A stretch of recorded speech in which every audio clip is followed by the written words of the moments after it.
We always talk about the right to live, but very rarely the right to die.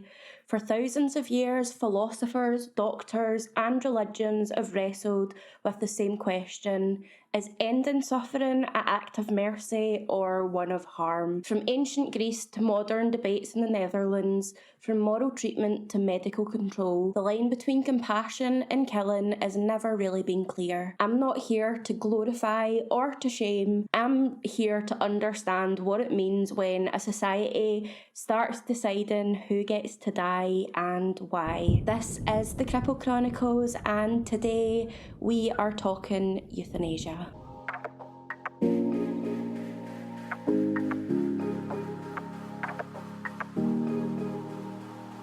Part 1. Framing the question. I want to start this episode with a question, not just to you listening, but to me, myself. What does a good death really mean? If you go back to the roots of the word euthanasia, it literally comes from Greek, eu meaning good and thanatos meaning death. A good death. Gentle, peaceful, dignified, free from unnecessary pain or fear. And when you say euthanasia today, it doesn't really sound gentle, does it? It feels clinical, political, and pretty controversial. It is wrapped in ethical debates, laws, religion, social media discourse, and at its core, human pain and suffering. It is not something that is black and white, but layered, messy, and deeply nuanced. This discussion contains sensitive topics including death, euthanasia, and assisted dying. Pure discretion is advised. All opinions shared are my own and based on publicly available research, historical sources, and professional experience. Any clips, quotes, or references used fall under fair use for educational and commentary purposes. This is a nuanced, complex topic, and while I've done my best to cover it thoroughly, I may have missed certain perspectives or interpretations. I always welcome respectful discussion, so if you think there's something I've misspoken on or a viewpoint you feel I haven't included, please share it below in the comments. Conversations like this matter, and the more voices we have in them, the better our understanding becomes. As a former mental health nurse and someone who has lived through both physical and psychological suffering,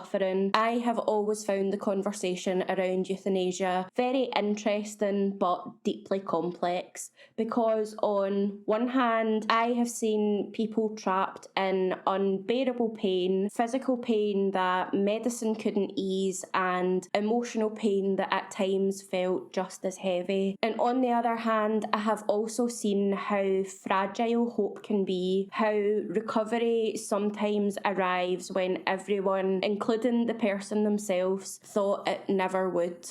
I first started really thinking about euthanasia years ago when I was struggling with my own mental health. There was a time where I genuinely didn't think that it would get any better than what it was. I remember researching Switzerland and about assisted dying laws and thinking, would that ever apply to someone like me? Someone whose pain wasn't visible, whose suffering lived entirely in their own mind. And bearing in mind, this was long before my accident, before I lost my leg, before I became disabled, and before I saw the medical system from both sides of the bed. Now, when I revisit these questions, they look completely different. They are no longer just about suffering. They are about meaning, autonomy, dignity, and what it means to live well even when life looks nothing like you expected it to. This episode is going to be a long one, a deep dive through history, ethics, religion, law, and lived experience, because euthanasia is not just a single issue. It is a mirror reflecting what society believes about compassion, control, and the value of human life. We'll go right back to ancient Greece, where philosophers debated what it meant to die with honour and reason. We will then move through the Christian era, where death became sacred and untouchable, and self-exit was punished, and the families suffered, and the pain ultimately continued. We then move into the modern world, medicine, technology, psychology, and the question of who decides when treatment becomes too much. And also there is a modern conversation, online creators, activists, and the blurred line between awareness and influence. Because in 2025, euthanasia isn't just an ethical issue, it can be a content category, and that alone tells you how much the discussion has changed. Do you believe in euthanasia for BPD or mental health conditions. I don't. Recently I made a video about my support for the legalisation of assisted dying, and one of the arguments I received in response was that assisted dying was no better than murder. And so I thought I'd make a quick video. And maybe how much it hasn't. So here's what I want this episode to be. Not a debate, not an argument, and definitely not me standing on a soapbox telling you what side is right and what side is wrong. This is a journey through all of the contexts that shape this conversation: historical, religious, medical, psychological, and somewhere in the middle where the human experience falls too. If you are someone who has ever wondered where the line between mercy and morality sits, or like me, if you've wrestled with both sides of the wish to live and the wish to just rest, then I hope maybe you'll join me for this deep dive. This is a video essay about euthanasia, ethics, and the modern mind.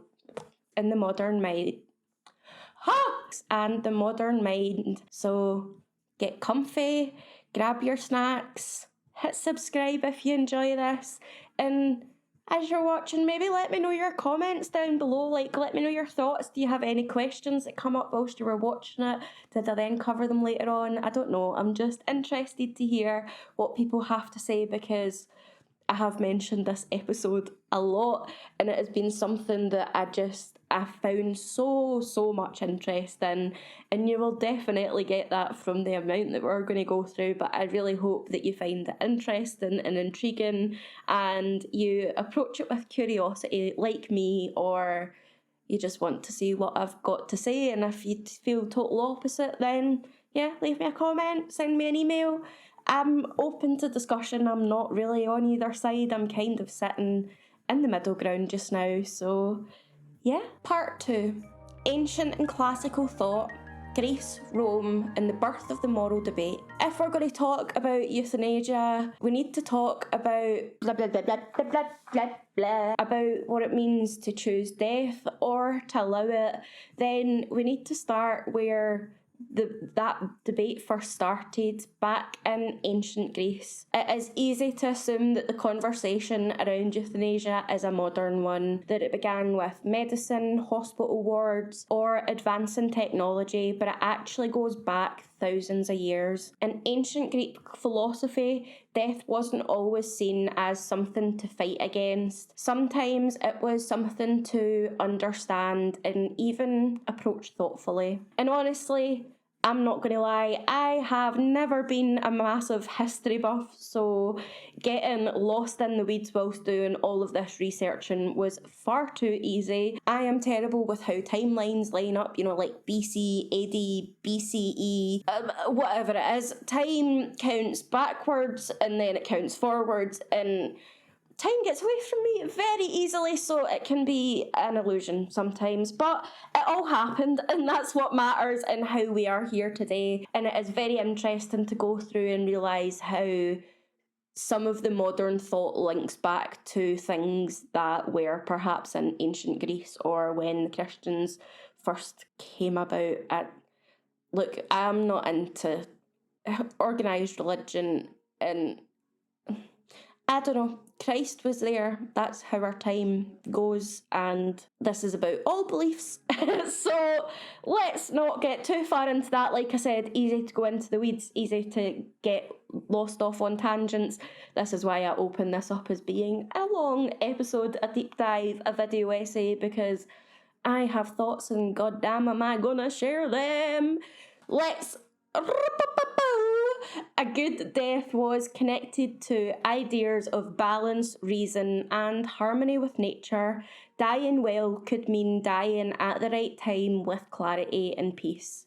Plato, not Pluto, although maybe is confusing, believed that life was sacred, a reflection of order in the universe, but he also argued that there were limits to how long human suffering should be endured. He wrote about doctors whose role was not to endlessly prolong dying, but to restore life when healing was still possible. If the body was beyond saving, Plato suggested that medicine should not interfere with the natural end. For him, the health and the soul mattered more than the physical shell.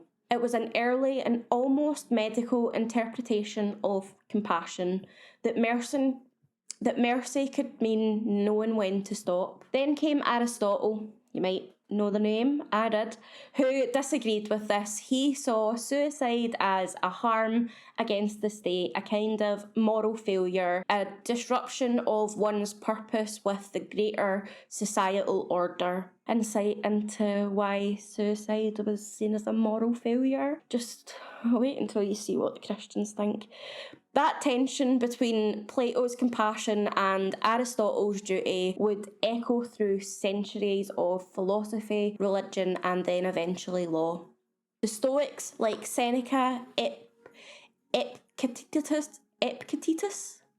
It is normally pronounced as Epictetus. Epictetus. I was right, Epictetus. Fucking knew that. The Stoics, like Seneca, Epictetus, and later Marcus Aurelius, took those questions inward. They believed virtue and self-control defined a meaningful life. For them, philosophy was not just theory, it was a daily practice. How to live and then how to die with integrity. If pain or illness stripped away one's ability to live with reason or dignity, then death could be a rational choice, not an escape, but an assertion of freedom. Seneca was forced to die by his emperor and wrote calmly about cutting his veins as an act of peace, not despair. His letters described death as a doorway to release, a philosophical consistency, not a rebellion. He even wrote to friends about meeting death as you would an old acquaintance, not joyfully, but without fear.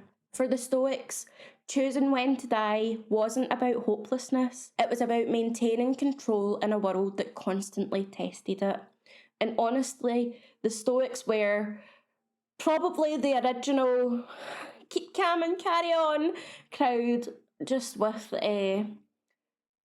less posters and probably a lot more existential dread, but this idea of control still plays a part in where we are today. And I'm going to get onto that much later because we're still in ancient Greece. We need to go through the times until we can get there. Epictetus, who lived with a physical disability, brought a deeply human perspective. He taught that the only thing that is truly ours is our will, not our bodies, not our status, and not even our lives.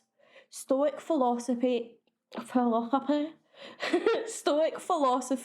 separates external control, which we rarely have, from internal mastery, which defines our dignity and freedom. His lessons about endurance control do resonate even now, especially in medicine, where we talk about how much agency a person should have over their own suffering. His message was simple, but profound. Pain is inevitable.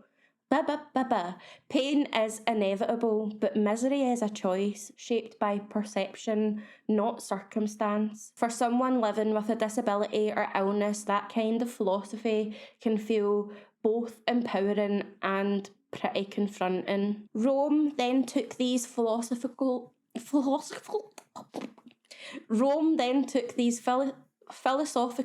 ideas and translated them into public ethics. Jeez, my words are just not coming out today. Suicide wasn't inherently wrong. It depended on why you did it. For soldiers, suicide was desertion. For slaves, it was theft from their masters. But for senators and statesmen, it could be the ultimate statement of honour. Roman pragmatism turned personal death into a civic question. Did it serve the state or defy it? The story of Cato the Younger shows this vividly. When Julius Caesar seized power, Cato refused to live under tyranny. He spent his final night reading Plato's Phaedo, the same text that describes Socrates' acceptance of death, and then with deliberate composure took his own life. When physicians tried to save him, he tore open his wounds again, ensuring his defiance was complete. To the Romans, this was not despair, it was integrity, a final act of moral consistency. Talk about commitment to your principles. Most of us can't even commit to finishing a TV show. In modern language, we might call it political suicide, but for Cato, this was freedom, the last thing that Caesar could not take away from him. That distinction between despair and dignity sits at the core of almost every debate we still have today. You see it play out everywhere in religion, politics, law, medicine, but also inside of ourselves when life feels unbearable, especially for anyone living with long-term mental illness. When that heavy hopelessness creeps in and there is no clear path to things getting better, it's the same emotional tension that the ancient philosophers wrestled with, but it's just in more modern clothes. There was then a major shift from Rome to Neoplatonism.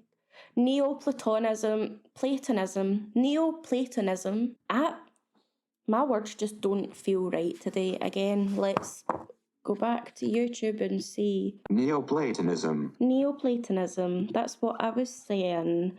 Again, just fact checking myself because I don't want to go through a lengthy episode and I've just been saying the wrong terms. So, Neoplatonism. Then came a major shift of Neoplatonism and the beginnings of Christian thought. Philosophers like Plotinus. Do you know what? I'm just going to go with it. And if I say names wrong, you can call me out in the comments, but I probably already know her. Okay. Anyway, wow. Philosophers like Plotinus taught that the soul wasn't just an abstract idea. It was divine, temporarily stuck inside a physical body that was basically along for the ride. Life and death were seen as steps in the long process of learning, and choosing to die too soon was like you'd signed up for uni and kind of walked out the class halfway through. The lesson wasn't finished yet. When Christianity took a hold, those ideas shaped how faith started to think about life and death. St. Augustine, writing in The City of God, argued that taking your own life went against God's plan. The commandment, thou shalt not kill, wasn't just about others, it included yourself. I remember that kind of when I was younger, like, I didn't really grow up in a religious household, but I was aware of the belief that killing yourself is a sin, and if you believe in heaven and hell, if you kill yourself, you will go to hell because it is a sin. Just how things link up there. And that was probably, like, before I started to feel suicidal, but it's been a long time, so I don't actually know if it was before or during or it all mashes together. St. Augustine believed that life belonged to God alone. Ending it early was not seen as relief, it was rebellion, rejecting divine authority in the community that surrounded you. And if you thought that the philosophers were dramatic, God, just wait until the theologist entered the chat. Thomas Aquinas, I know that name, so I'm going to say it like that. Thomas Aquinas, he loved a bit of good structure, to be honest. In Summa Theologica, he broke suicide down into what he saw as a triple offence: against nature, against society, and against and against God. Against nature because survival was seen as built into all living things. Against society because ending your life harms your community, and against God because only the divine had the right to decide when life should end. Basically, Aquinas made sure that even if you ever considered dying on your own terms, he had a 3-point essay ready to tell you why it was a bad idea, which probably makes someone feel even worse about themselves if they're already considering ending their life. This moral structure, however, became the foundation of Christian Europe. Under canon law, suicide was a mortal sin. Funerals were denied, graves left unblessed and often unmarked, sometimes even buried at crossroads as a public statement of shame. And families were stripped of property because the person who committed the crime with air quotations if you're listening in the background, blah, blah, blah, blah, blah, blah. The person who had committed the crime could no longer be punished. That shame and punishment were redirected at their families, people who had absolutely no control over what had happened. And it is a bleak reminder of how power worked. Pain was moralised and grief was criminalised. And it makes you think, how would it feel for someone suffering to be met with punishment instead of compassion? What does it say about a society when even in death, a person's pain is turned into moral theatre and debate? It's haunting to realise how much of that old stigma still lingers in how we talk about suicide and shame today. In the end, a person's final act is often decided how they are remembered, rarely with empathy, but through the harsh lens of blame and moral judgment. Over time, a small caveat began to appear. Those who took their lives in madness might be spared damnation. It was a narrow doorway to mercy, but it revealed something profound. The beginnings of more nuance. It acknowledged what we now recognise in medicine as capacity, that intent matters and that suffering can distort reason. Modern research does back this up. For example, a 2001 American Journal of Psychiatry study found that severe depression alters how people perceive future outcomes and weakens their ability to weigh alternatives rationally. A 2010 neuromyalgia study showed that prolonged psychological pain affects the prefrontal cortex, the area that is responsible for rational thought and impulse control. It helps to explain why some people who survive suicide attempts describe instant regret. In that moment, their impulse control was hijacked by pain rather than reason. They are already off the bridge before realising that they actually want to live. So if we zoom out across this whole timeline, from the Stoic philosophers of Athens to the theologians of medieval Rome, two very different worldviews start to emerge and build the foundations of the euthanasia debate. One saw death as a part of human freedom, a choice grounded in reason, autonomy, and dignity. The other saw life as sacred, something entrusted to divine will, not human hands. Those two beliefs, freedom and sanctity, are still at odds today, and they show up everywhere, like I have mentioned multiple times already in this episode, and I will mention more because it is so interlinked with politics, religion, medicine, and even down to personal conversations about suffering and choice. Every modern debate around euthanasia, assisted dying, or suicide prevention is just another version of the same ancient tug-of-war. So as we move forward, maybe it's worth asking, where do we stand in that tension? Do we truly belong to ourselves or to something greater? Are we actually in control? Well, firstly, I've just realised that at the beginning I didn't even say, hi friends, I just got straight into it. Wow, you can tell how excited I was about info dumping on the subject I've been researching for like 2 months. But I'm part 3 out at 8. Just a quick little editor note, I have been pushing my visual editing for YouTube, but I needed to remind myself that this is still a podcast. The first 20 minutes are more visual than the rest of this episode, and they took me 5 to 10 hours on their own, and I just cannot repeat that across the whole episode. The rest is simpler, so I can get this out while it is relevant. If you like the heavier edits, tell me below in the comments. Your feedback really helps me to plan future episodes. And I'm at like half an hour recording, so I actually think we're on pretty good time. Part 3, Humanism, Enlightenment, and the Early Medical Ethics. Perfect transition, Becca. We've left behind the age of saints and scriptures, and we are stepping into the Renaissance, the time of art, discovery, and a whole lot of people deciding maybe the church shouldn't have the only say in how humans live or die. This is the era of humanism, where reason, compassion, and lived experience start to take centre stage. And before we go too far, It is worth clearing up that because the words sound very similar but mean very different things, humanism is not the same as humanitarianism. Long words are really fucking with me today. So humanism isn't the same as humanitarianism. Oh my god.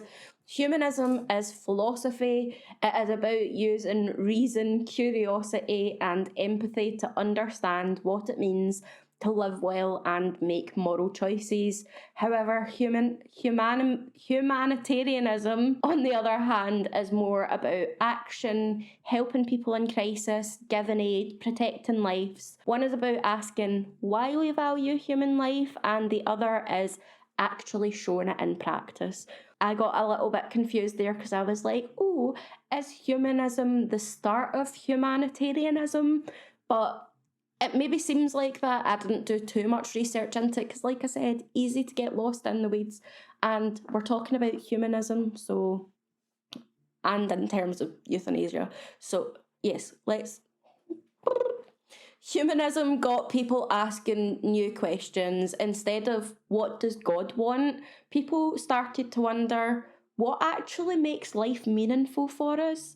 Thinkers like Pico della Mandola began championing free will and dignity, saying that humans have the power to shape their own destiny, not just accept it. Basically, it is the philosophical version of you can sit in the driver's seat now. Then comes Michel de Montaigne, who, let's be honest, he could be my guest and be like a modern podcaster. He wrote openly about death, fear, and the messy process of being human. And I do see myself in that approach, talking openly about the awkward, uncomfortable, sometimes scary things is exactly why I started this podcast. There are things that are hard to talk about, and maybe sometimes I don't come off looking great either, but that's part of acceptance and accountability, being honest about the experiences that got me here. Montaigne's idea was simple. If you wanted to die well, you had to learn how to live well first. He even talked about death in the same way that I try to, normalising conversations about pain, even passive suicidal feelings, so that we can recognise when those shift from passive into something more dangerous. That's suicide prevention in action. And sure, maybe as times it can come off like I am being doom and gloom, but it is really not that. It is about looking at life realistically and being open about what it is like to live through it. He talked about death like it was an old friend that kind of always showed up uninvited, a bit awkward at first, but oddly grounding once you started the conversation, or maybe like that one pal that starts oversharing at a random time and it's a little uncomfortable, yeah, but sometimes it actually leaves you thinking about life a bit differently from what your perspective was before. And this wasn't just armchair philosophy, it was survival between plagues, wars, and public executions. Death was not just an abstract concept, it lived next door. People needed meaning that went beyond religion, and philosophy stepped up to fill that gap. By the Enlightenment, the spark of humanism had turned into a full-blown fire. Science and reason were the new authorities, and suddenly the church wasn't the only one writing the Bible. The moral rule book. Old habits. Doctors in particular found themselves at the centre of change. They were no longer just following moral codes handed down by priests. They were starting to define their own, guided by evidence, compassion, and a deeper understanding of suffering. Hospitals shifted from places of punishment and poverty to spaces of care. But progress came with new ethical dilemmas. When does saving someone cross the line into prolonging suffering? At what point does treatment stop being healing and start being cruelty? Pain management became one of those first battlegrounds. Opium and laudanum were used to ease suffering, and for the first time doctors were debating whether relief, even if it risked hastening death, could be morally justified. It was the beginning of what we now think of as palliative care. Now, picture being a doctor in the 1800s, standing over a patient in agony, holding a vial of morphine with zero ethical frameworks, no consent forms, no boards, no social media debates about morality. You just have to trust your gut. Do you give enough to ease their pain, even if it might stop them breathing? Most did. They wrote things like to ease pain or to promote sleep instead of to hasten death. It wasn't deceit, it was compassion carefully worded to survive scrutiny. And honestly, that moral tightrope hasn't totally gone away. It just looks different now. Modern medicine still wrestles with the same questions. Whether that's end-of-life care, do not resuscitate decisions, or how far you push the treatment. The difference now is added layers, ethics committees, paperwork, and of course the endless stream of public opinion online that is so easily accessible. But underneath it all, it's still the same question.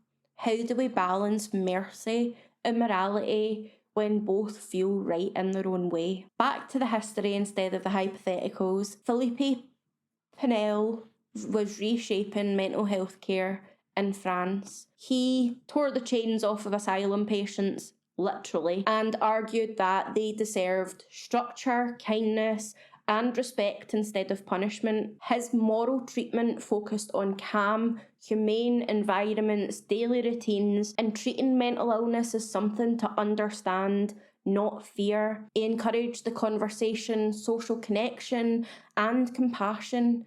Ideas that sound simple now but were revolutionary back then. This became one of the first building blocks of psychiatric ethics and laid the groundwork for how we approach therapeutic environments today. Researching Pinel's work really stopped me for a moment because I could see parts of myself in those early figures in mental health care. I always knew that I wanted to work in psychology, and then mental health nursing came along and really felt right at the time. But nearly 6 years on from finishing university, and I can see the things that I do now, mentoring, this podcast, advocacy, these are all still rooted in the gaps that I saw and the struggles that I felt. When I went into nursing, I really thought that I'd be able to make a real difference, especially for kids, because as a kid I felt let down by mental health services. Back then, I held a lot back because I didn't feel safe to speak.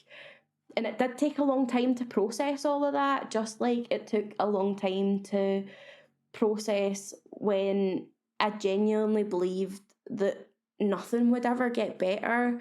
It did get worse before it got better, but I came out of the other side and now choose to live every day. This podcast and the spaces that I put myself in now are my ways of making an impact, even if I can't fix the whole system. Like I realised on placement, I can't change everything, but I can make a change to the people that are right in front of me. These changes were happening in France, but it still took time for that mindset to spread. In England, suicide was still treated as a crime called self-murder. Families of the deceased could lose everything, their property, their homes, even their social standing, all because someone they loved reached a point of unbearable pain. And that connects right back to the systems I was seeing as a nurse and that I see as an advocate, the ones that make people fight for help when they're already so exhausted. It is one of those historical facts that feels like it hits me really hard because you realise the systems punishing grief might have changed shape, but they haven't really gone away. As society leaned further into science and reason, that tension between compassion and control only seemed to deepen. The same moral questions of choice, autonomy, mercy never really went away. They've just kind of evolved as knowledge grew. Now, with centuries of medical progress, psychology, and lived experience behind us, we're asking those questions in new ways. That's why some countries have legalised euthanasia, whilst some still hold to moral or religious opposition. Before we jump into the modern era, it is worth pausing on that. Progress didn't erase the moral struggle, it just changed. We might use different language now, but the heart of the debate is still the same. Ask yourself, can compassion include letting go? Does saving someone always mean keeping them alive? And how far should medicine go when mercy and morality don't quite line up? And a question that I've asked myself through this process. I agree with euthanasia. I wouldn't have considered it if I didn't.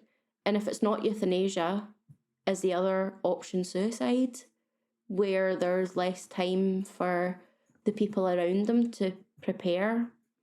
But if it was me as a medical professional ending someone's life solely because of mental illness when they were otherwise physically healthy, I don't think I could do it. Could you? I guess that's why I'm approaching this with nuance and curiosity, as well as lived experience and knowledge, because it's not black and white. If you agree with some parts but not others, what does that mean your stance actually is? Is it okay for some people but not for others? Part 4, Early Bioethics, Human Dignity in the Modern Medical Mind. We've now arrived at the 1900s, a century where everything about life, death and ethics was about to change. Science was moving fast, wars were reshaping humanity, and medicine suddenly had the power to save lives in ways that once seemed unimaginable. And that meant doctors, politicians, and entire societies now had to wrestle with something new. The power to decide when to stop saving someone. This is where early bioethics begins to take shape, not as abstract philosophy anymore, but as something deeply practical and urgent. Medicine wasn't just about Medicine wasn't just about anatomy or biology anymore. It was about morality. Remember to hydrate. Not sponsored. Sponsored by my kitchen tap. I'm hoping that some water will help the dyslexia I'm experiencing today. Or I was going to say speech impediment, but I don't even think it's that. It's just my brain's working too quickly for the words to come out of my mouth. After the horrors of the First and Second World Wars, the world began to question not only what medicine could do, but what it should do. The invention of antibiotics, blood transfusions, anaesthesia, and mechanical life support turned death from something inevitable into something more negotiable. A decision that could be postponed indefinitely, but that power brought a new kind of moral weight. Take World War I, for example. It gave rise to the first real debates around medical ethics and trauma.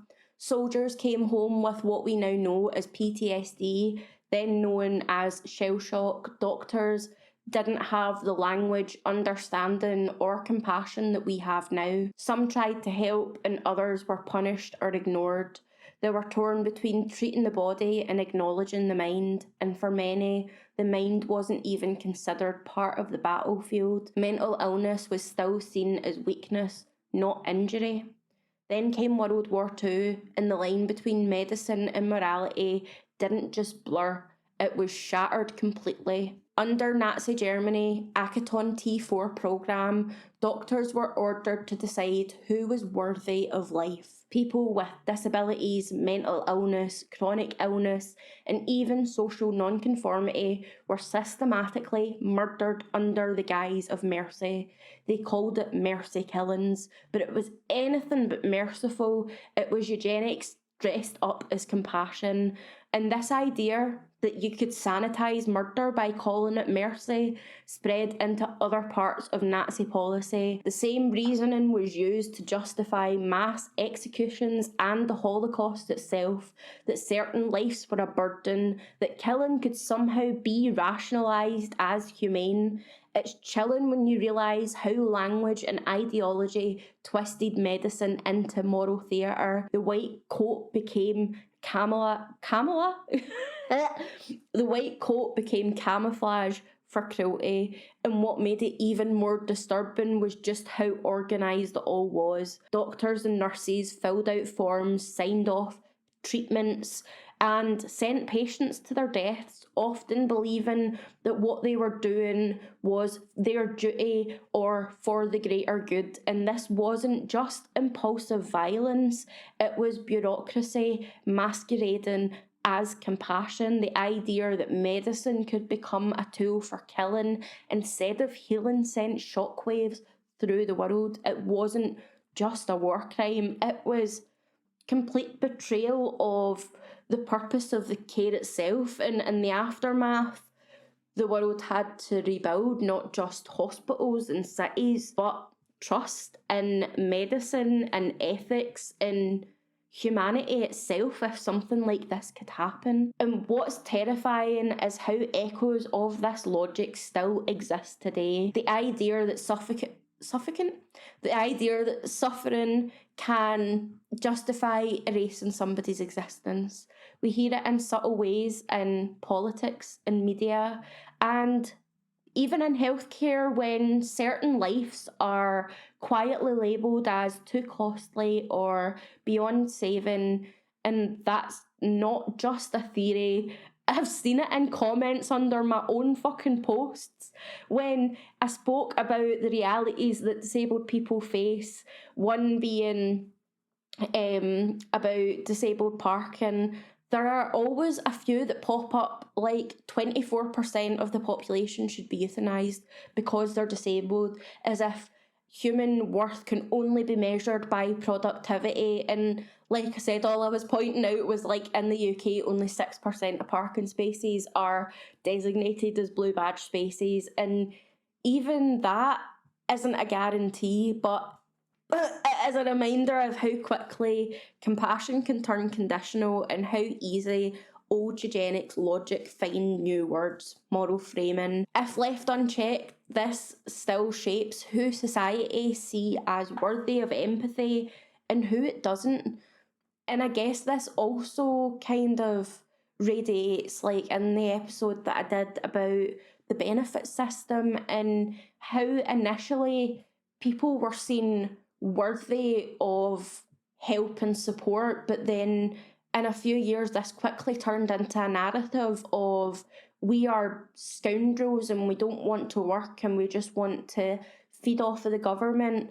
I would love to be able to have a fucking job, but it has taken me 2 months to organise this episode.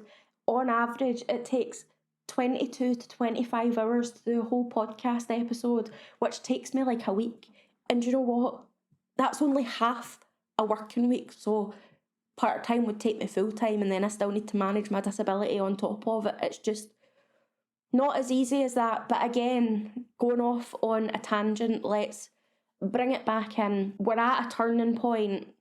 The world is trying to rebuild its moral compass after World War I, World War II, and in 1947, the Nuremberg Code was written. It is a set of principles outlining that every human being deserves consent, dignity, and ethical treatment in research and medicine. It was followed by the World Medicine Association, which created the Declaration of Geneva, which is essentially the modern version of the Hippocratic Oath. For the first time, medical ethics were being defined not just by religion or tradition, but by the lessons of human suffering. The idea of human dignity became the foundation of modern medicine. And yet, even with these new guidelines, the moral questions did not go away. Technology kept evolving faster than ethics could catch up, and suddenly doctors could restart a stopped heart, replace organs, or keep someone alive longer when their body had stopped functioning on its own. For some, this was a miracle. For others, it was interference, a new kind of suffering. Doctors had to ask themselves, is keeping someone alive the same as saving them? And these questions might sound familiar. It is the same that we have been exploring around mercy and morality and the idea of control. Just now, it is then filtered through ventilators and IV drips and methods that can prolong life. Around this time, palliative care, the focus on comfort rather than cure, really began to take root.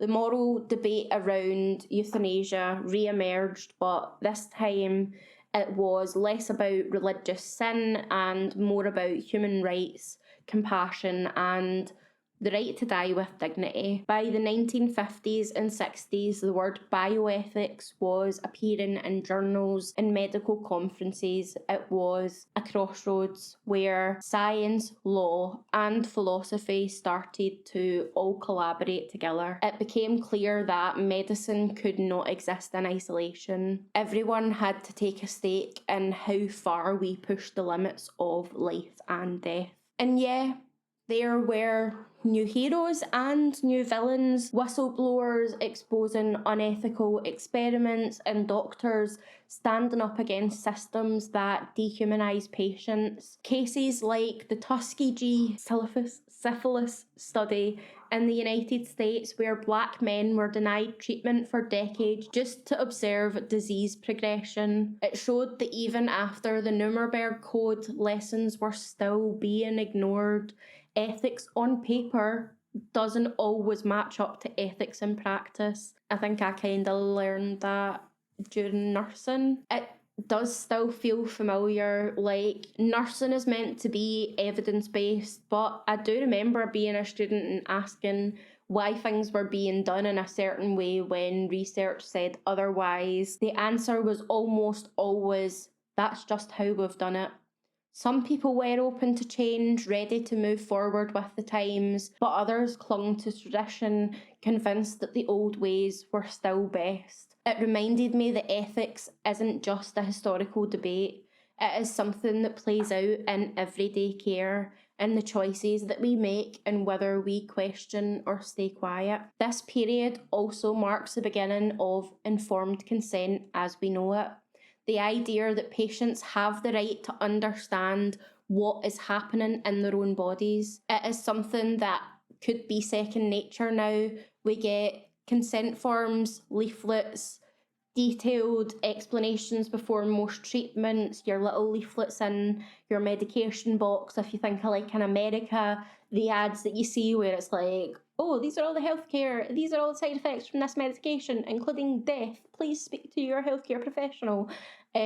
So we have more access to information, meaning that there is more chance of informed consent. However, back then, this was unheard of. The idea that patients could be and should be fully informed about their care was revolutionary at that time. And this is here where medicine starts to look more like the world I trained into, full of compassion, contradiction, and at times some impossible choices. I think of this era of medicine as growing up, realising its own capacity for both healing and harm, and then trying to structure rules around that. Because that's the heart of bioethics, right? It's not just about what is legal or moral in theory. It is about what happens when those two things start to clash in real life. It is in those moments where medical teams and families have to look at someone that they love and decide what care really means. As we move towards the late 20th century, these questions only get louder. Autonomy, assisted dying, and human rights really start to collide with law and politics, and the debate begins to move out of the hospitals and more into the public eye. Basically, it's where everything starts to get a bit more complicated, but a lot more human. It is honestly wild reading some of this history and realising how recent it is. Like I mentioned at the beginning, it is easy for me to get lost in history and things because time's been moving so quickly for me, and at times it does feel like an illusion. However, the Nuremberg Code feels like ancient ethics until you remember that it's probably younger than one of the tins your granny's got in the back of her cupboard, and it's also probably seen more birthdays than the NHS. Is the NHS 50? No, 70? Maybe she wouldn't have a 70-year-old can. Wait a minute. That's the same for the Nuremberg Code, Becca. Anyway, it's strange to think that informed consent was once a revolutionary idea. Like, when I was training, this is a principle that was drilled into us: explain, check understanding, respect the patient's choice. It sounds simple, but almost too simple. Oops, I keep booping the microphone. It does come from centuries of people learning, often the hard way, that doing something to a patient isn't always the same as doing something for them. I think the funny thing is that ethics world in the 1960s probably felt as overwhelming as modern medicine does now. The same moral chaos, just fewer PowerPoint slides and no internet arguments. But imagine being a doctor back then, trying to figure out right from wrong without ease of access to tell you what the different opinions are. Kind of like when I'd said earlier, imagine being in the 1800s and having that vial of morphine if you ease pain but then also stop their breathing. Is that merciful? Is that a good death? And I know there's been a few points where I'm a bit tongue-in-cheek with my humour, but underneath the sarcasm, it is a sobering realisation that these were the foundations of the medical system that we live with and potentially work in now. Every patient chart, care plan, ethical debate, policy, things put in place, safeguarding, ethical committees, this all traces back to this messy century of trial and error. And I do think that's why I find it oddly comforting, because even when medicine didn't have the answers, people were still trying to do better. And maybe that's all any of us can do, just stay curious, keep asking, keep learning, keep trying to bring humanity into spaces where it is needed the most. Is that a part of a euthanasia debate?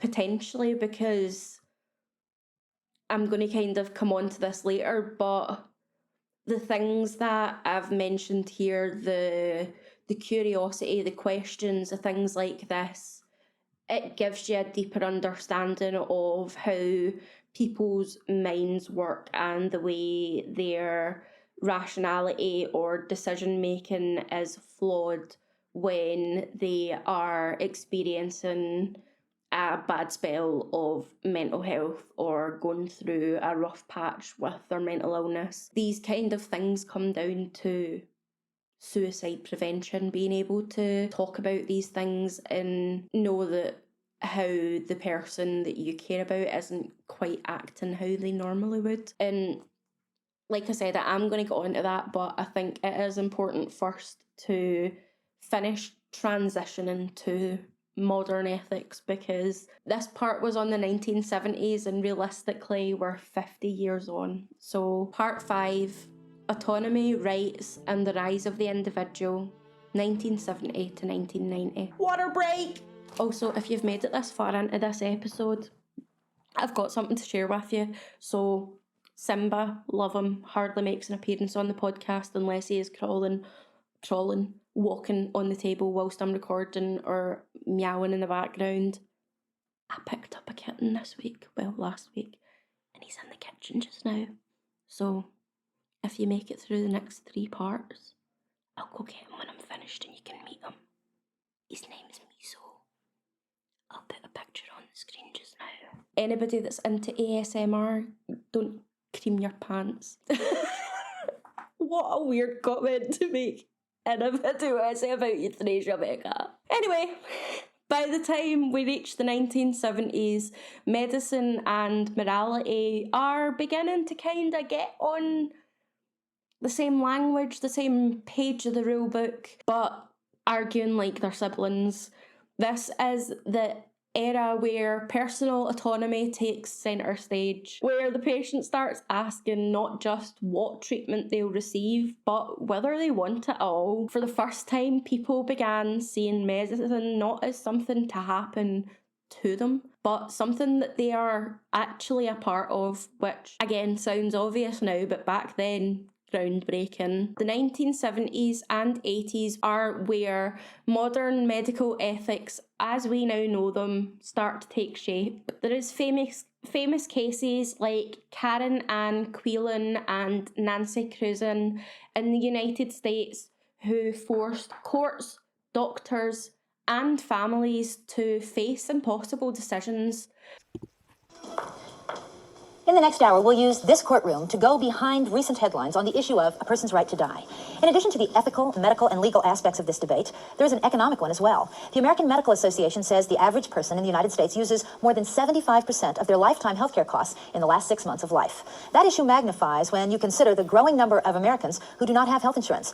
However, it is but one of the issues in the controversy over a person's right to die. Their names and their circumstances become familiar to us, but by the time we come to know them, they are effectively already gone. They linger as symbols, leaving anguished families and wrenching ethical questions. Karen Ann Quinlan's parents went to court to ask that the respirator keeping their comatose daughter breathing be removed, assuming this would lead to her death. Instead, Quinlan began breathing unassisted and survived for another 9 years. Nancy Cruzan lapsed into a persistent vegetative state after a car accident. Her parents ultimately went clear to the Supreme Court, seeking to remove her feeding tube, thereby ending her life. Christine Busalaki is not completely comatose, but she will never again be a vigorous young woman. Her father, Pete, is waiting to move his daughter from St. Louis to Minneapolis. Minnesota state law allows doctors more leeway in deciding whether to end life support than does Missouri law. Pete Busalaki says his daughter died years ago. Now he wants to let go of what remains of her. And Helga Wangley, brain damaged and connected to life support systems. Her physicians argued that since her coma was irreversible, continued medical care was not in her best interest. Her husband, Oliver, argued that God and not doctors should make that decision. Days after Mr. Wangley won a court ruling preventing the removal of the respirator, Helga Wangley died. Just last week, the question of physician-assisted euthanasia made its way out of the hospital wards and onto the ballot in Washington state. Reserved only for the terminally ill, the measure would have allowed doctors to help patients end their lives, but Washington voters rejected it. Once, we died at home. Now, statistics say 75% of us will die a slow death in a hospital, more likely to be surrounded by sophisticated medical technology than by family. Who should decide, and under what circumstances? What are the risks, the ethics, the precedents? In the next hour, we'll use this courtroom to go behind recent headlines on the issue of a person's right to die. In addition to the ethical, medical, and legal aspects of this debate, there is an economic one as well. The American Medical Association says the average person in the United States uses more than 75% of their lifetime healthcare costs in the last 6 months of life. That issue magnifies when you consider the growing number of Americans who do not have health insurance. However, it is but one of the issues in the controversy over a person's right to die. Their names and their circumstances become familiar to us, but by the time we come to know them, they are effectively already gone. They linger as symbols. Their families fought for the right to let them go, sparking years of public debate. And these weren't just legal cases, they became cultural mirrors reflecting how society understood life. Remember, linking back to the start about how it mirrors it. But also how we see dignity and choice. Public debates around these cases shaped the ethical frameworks that we use today, including how consent and end-of-life decisions are approached. Around this time, many hospitals began formalising do not resuscitate or DNR policies, creating clearer procedures for patient consent and recognising that sustaining life at any cost wasn't always the most humane choice. As a nurse, that shift does feel personal. Nursing is built on the principle of do no harm, a modern twist on the Hippocratic Oath.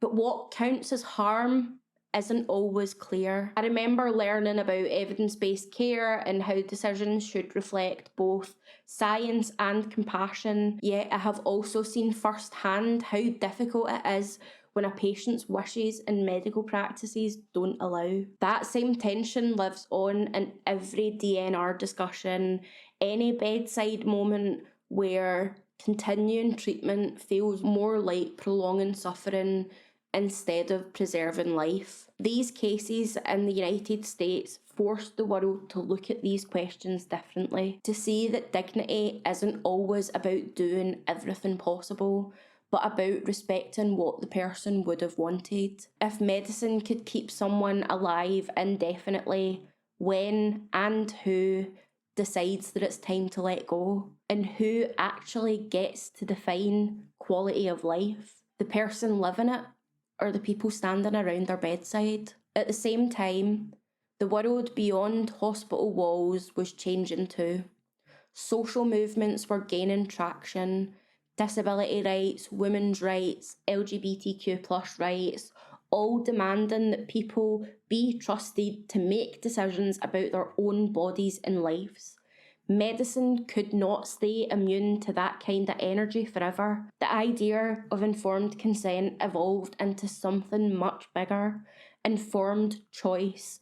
It wasn't just about signing a form, it was about power. Who gets to decide what happens to a person's body? The patient, the doctors, the families, or the systems that fund their care? Doctors were no longer seen as unquestionable authorities.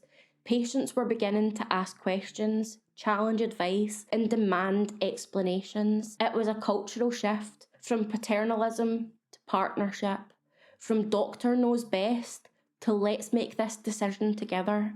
But even now, over 40 years later, that old mindset still lingers. I've seen it in hospitals and I've heard it in my experiences and from people online. Patients who try to explain what is happening in their bodies or share the research they've done. And no, I don't just mean a 5-minute Google dive, but actual reading, only to be dismissed because it feels like challenging an authority. Some doctors are very open to collaboration, genuinely listening, learning, and admitting when patients know their bodies best. But others, though, they're still clutching to that old school belief that questioning their judgment is some kind of personal insult. And it is not always intentional. Often it is cultural, passed down through decades of training and hierarchy. And honestly, it's strange because evidence-based practice and collaboration are meant to be the backbone of modern care. Yet a 2017 BMJ study found that more than half of doctors surveyed admitted that they sometimes prioritise their own judgment over shared decision making. So even though we preach informed consent and shared decision making, the reality still trips over bad habits. And that's what stands out to me about this era. It didn't just create new laws or frameworks, it cracked open something much deeper about power, trust, and communication. What happens when a doctor's professional duty clashes with a patient's lived experience? Who gets the final say?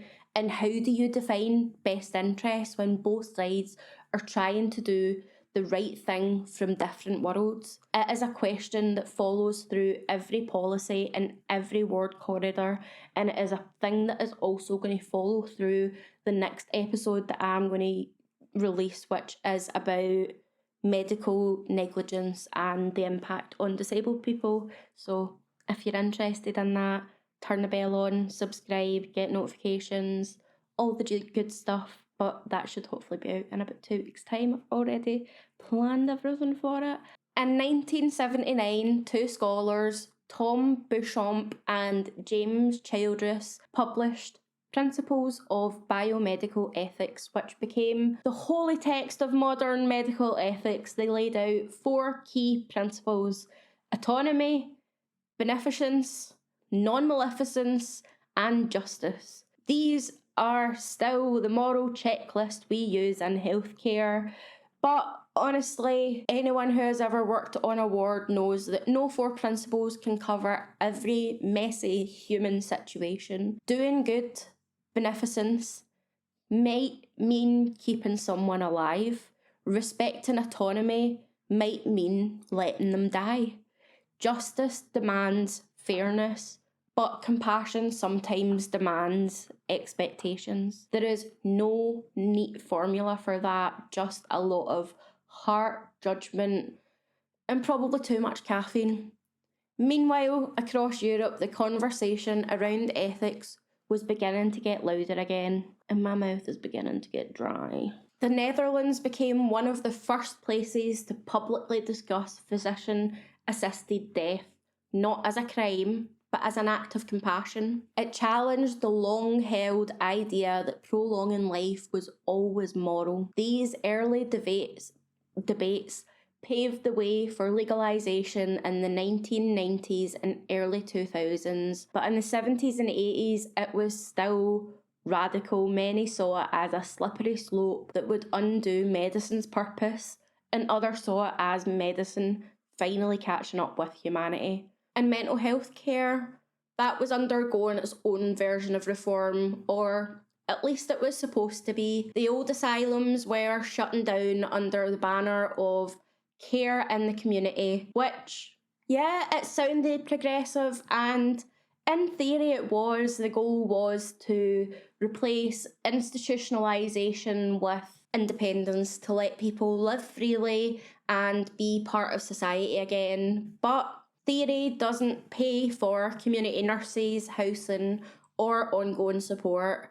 And without that proper funding, that promise of care kinda descended into chaos. People weren't necessarily locked away anymore, but they were often left to fend for themselves. During my nursing training, my hub placement, the one that you return to throughout your studies, was on a rehab ward for mental health. It was meant to help long-term patients prepare for life in the community after years in hospital. And when I first started, the charge nurse told me before they took over, the ward had basically been treated as a kind of dumping ground for patients that no one quite knew what to do with. In my 3 years that I was there, I think I saw 2 to 3 people actually discharged. The rest stayed, sometimes for years, slowly relearning the basics of daily life. Cooking, laundry, getting out, managing their own money. It was still a hospital ward with 24/7 care at the base of it. The shift from that environment to supported accommodation or even a care home felt enormous for the patients, and for some, this move could be so overwhelming that it would set them back for 6 months to even a year still in the ward. And as someone that's worked in the system, I still see the aftershocks. The intention was freedom and dignity, but without the correct infrastructure, it often meant isolation. It's a painful reminder that compassion without support is just good PR. And that same tension between compassion and control, still here, still shaping mental health care. Just a new building, a fresh coat of paint, and maybe a new policy name every few years. However, the 70s and 80s also gave us medical technologies that we now take for granted. IVF, ventilators, feeding tubes, organ transplants. These forced society, yet again, to question, what does it really mean to be alive? Is it heartbeat, brain activity, consciousness? Or is it something deeper than that? The ability to experience connection, to think, to be? These questions do sound abstract until you see them play out in real time. Like I said before, the families that sit around the hospital beds trying to decide whether to continue life support, the doctors balancing science and compassion, loved ones clinging to hope while ethicists debate definitions. It's not just a medical issue, it is one that is emotional, spiritual, philosophical, legal, religious at times, and unfortunately heartbreakingly human. It was also this era when patient advocacy really started to find its voice. Movements that demanded people to be seen, heard, and included in decision making about their own care. The patient's voice could no longer be an afterthought, and all of this feeds into the same bigger question: what does autonomy actually mean? It's not just freedom, it's responsibility, it's the weight of control, the burden of choice, and sometimes it is the overwhelming loneliness of being the only person that can make that choice. That question, what it means to live and die on your own terms, is the thing that sits at the heart of the debate around euthanasia. Because at the end of the day, the 70s and 80s weren't just about new technology or new laws. They were about learning to see humanity in medicine again. And to me, I think that is why all of this is so fascinating, because it is showing points where the system starts to question itself and people begin to realise that science without empathy can only go so far. Part 6. Modern ethics, media, and the meaning of a good death. We have finally reached the modern era, the part where everything starts to blur. The lines between law, morality, compassion, and control are thinner than ever. From the 1990s to now, the conversation around euthanasia and assisted dying has gone global, shaped by politics, media, law, technology, and lived experience. When you spend years working in mental health, you see the both sides of human resilience and how easy it is for hope to shift into hopelessness. I've been there myself, the feeling of despair, of believing that nothing will ever change, and the sheer exhaustion that comes with it. You can start to understand why someone might look at euthanasia, or sometimes as it's called online, non-violent self-exit, as a form of peace rather than destruction. However, I think that language really matters when discussing such complex, nuanced and sensitive topics, because while the phrase non-violent self-exit may sound gentle and even clinical, it hides a brutal truth. Death always leaves a ripple. It reaches far beyond the individual, the families left behind, the friends who questioned the signs that they missed, the nurses who replay the last conversation that they had in their heads. It's not violent in the traditional sense, but it still hurts and causes harm deeply. And that is a tension that is so hard to articulate, the idea that euthanasia might offer control or dignity or even relief, but for some, especially those in mental health crises, that desire for control can come from pain, not peace. I remember thinking once that maybe if I could just stop existing, I'd stop hurting everyone around me, and I might die, but the sun still comes up and goes down, and the world still turns and goes on, and everybody will be fine without me. But over time, I realised that the people that loved me didn't need me to be perfect. They just needed me to stay, to give things a chance. And I think that's where the modern layer of it really comes in. We live in a time where despair and ideology can feed off each other online. Studies have shown that in moments of global anxiety,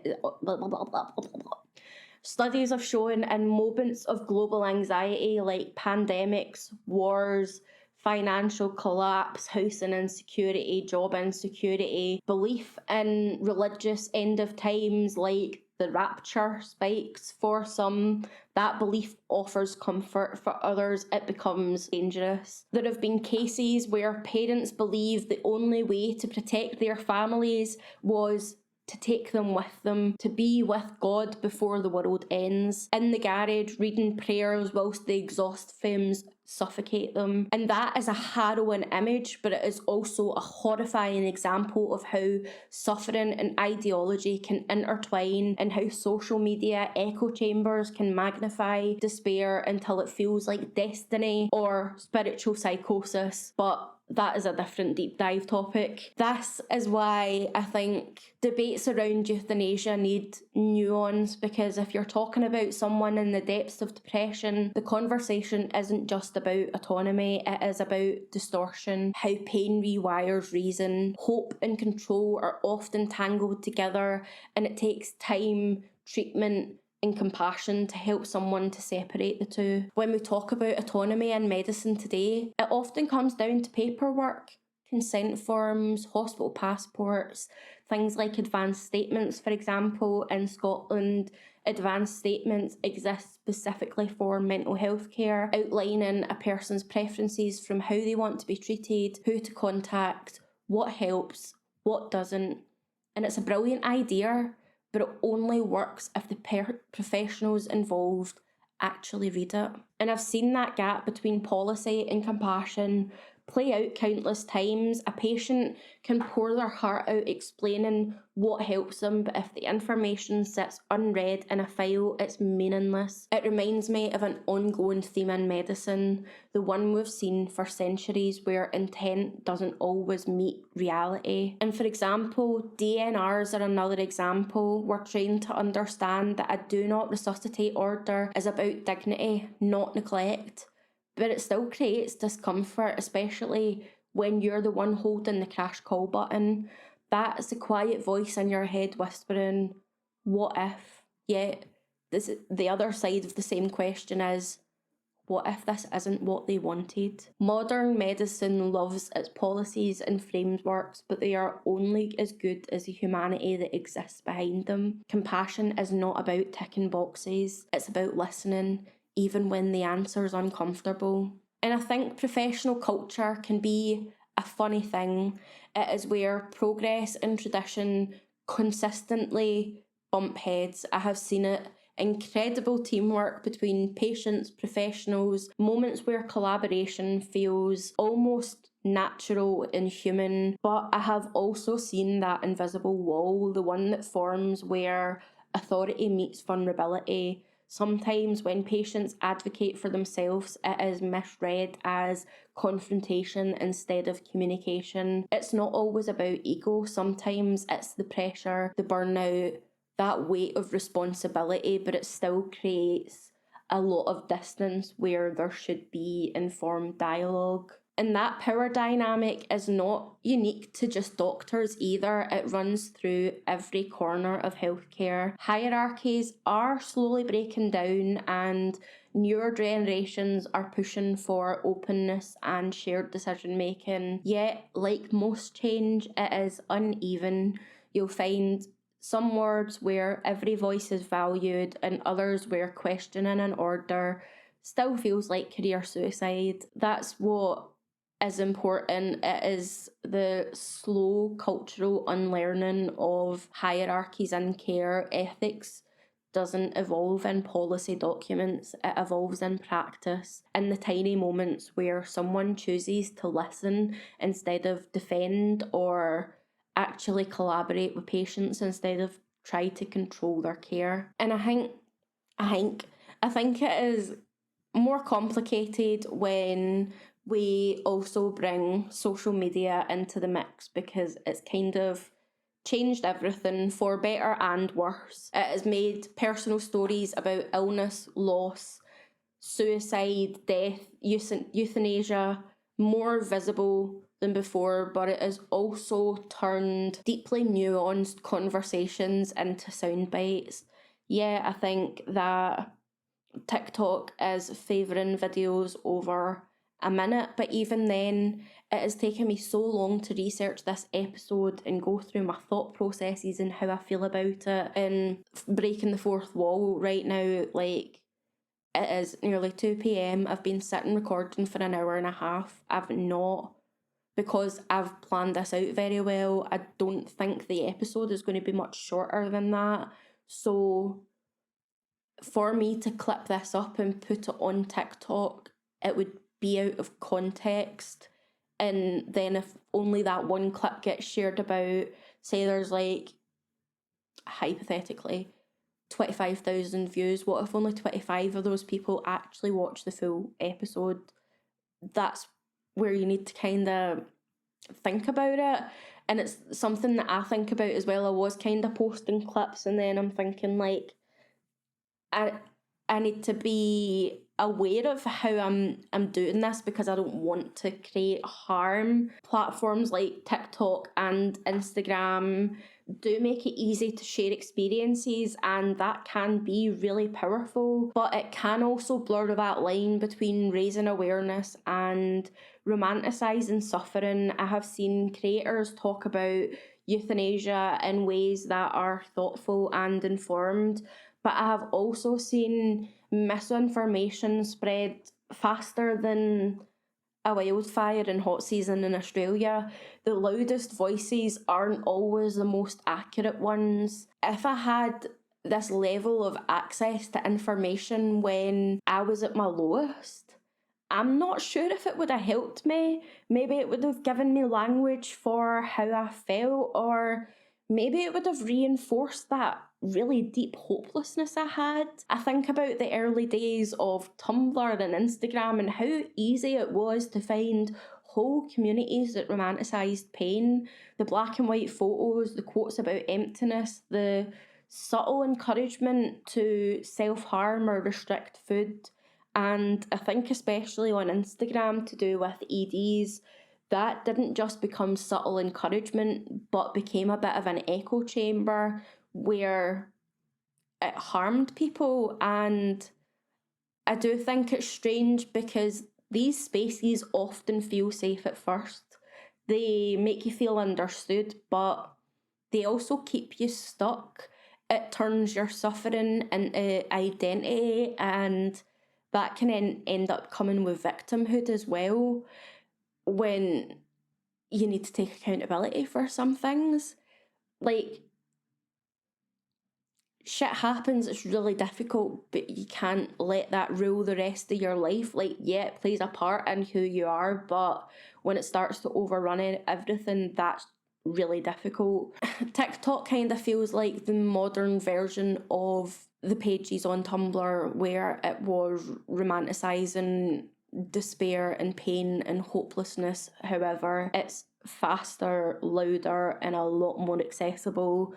And while it is easier than ever to find real information and supportive voices, it is just as easy to stumble into the kind of content that really deepens despair. It's the double-edged sword of social media. It can make people feel seen, or it can make them feel justified in giving up, and that feels dangerous when people are already on the edge. Working in care taught me what dying looks like, not just physically but emotionally. Care homes and home visits, I saw people pass peacefully, surrounded by family, having the district nurses come in and adjusting the medication pumps to keep them comfortable.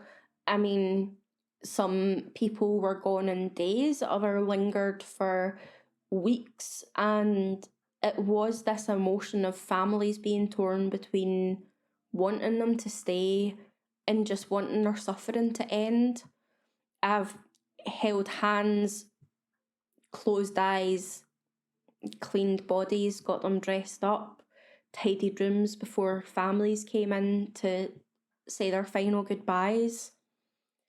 And it always struck me that even in death, there is such a strong pull towards care and dignity, making tea for grieving families, speak softly, showing up even when it's hard. And I think to me that's what a good death really means. It is not that it's painless or perfect, but it's seen that someone's there and they're not alone.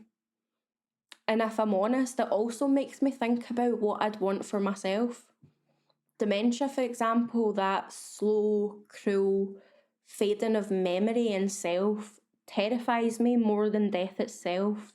It is something that I have witnessed that I would not wish on anyone, and yet it is easy to say that now when I am still young and still full of plans. How will I feel maybe 40 years from now? Would it be different? Would I still want to hold on, even if I start to forget why? And I think that truly is the paradox of life and death. We crave control, but we change too much to ever actually hold it. So when I look at the modern landscape, the policies, the debates, the social media noise, what really stands out to me is that we have come a long way, but we're still asking the same question. What does compassion really look like when it comes to letting go? And maybe that is why I find this topic so fascinating, because it's meeting the point between humanity and ethics, between the body and the soul. It is not just about dying, it is about how we live, how we love, how we leave an impact in the world, and how we choose to care for one another when everything else starts to fade away. Part 6.2, legalisation, framework and the global landscape. Now that we've explored what euthanasia feels like on a human level, it is time to look at where the world actually stands on it. This is where law, policy and lived experience collide. It isn't exactly as clear-cut as you might expect. Euthanasia and physician-assisted suicide, or PASS, are legal in a handful of countries and decriminalised or tolerated in others. When I first started to learn about euthanasia during my nursing training, I genuinely thought that Dignitas in Switzerland was the only place where it was legal. It was the name that kept coming up, the place that people whispered about when discussing death with dignity. And even I remember after a hospital admission, my gran telling me once that she was going to save up to go to Dignitas if she ever lost her mind to dementia or Alzheimer's. And it stuck with me because for her that wasn't despair, it was a plan, a sense of control over something totally unpredictable. The Netherlands was actually the first country to formally legalise euthanasia in 2002. After decades of open discussion, their system allows doctors to assist in patients' death under strict criteria. The suffering must be unbearable and without prospect of improvement. The request must be voluntary? Is it? I volunteer. Voluntarily. Voluntary. It doesn't sound right when I'm saying it. I think I'm having a stroke right now. The request must be voluntary. Voluntary!